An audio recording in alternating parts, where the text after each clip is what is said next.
Hello, I'm Glen Bickford, crisis counselor and mediator.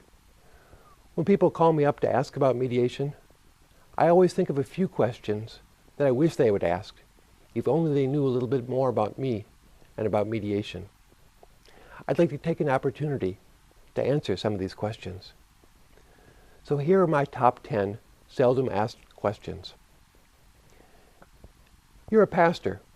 How does that help you as a mediator? I have learned as a pastor to care for both people in a dispute. Lawyers are trained to take sides. What happens if we can't agree? It hardly ever happens.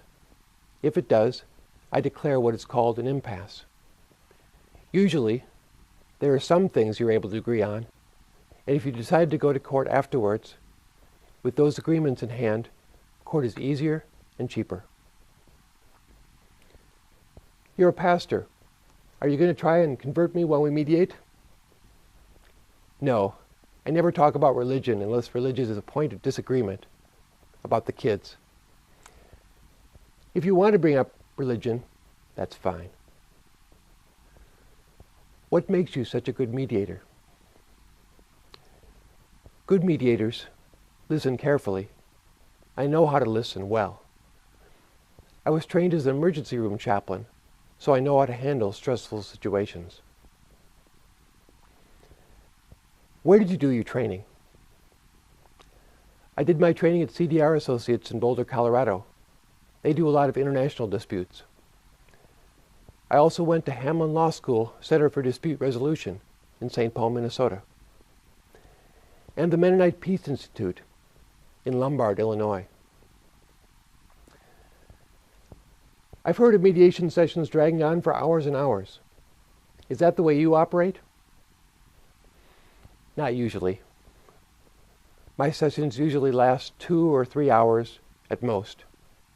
Any more than that, and people can feel pushed, and later they feel bad about an agreement they've already made.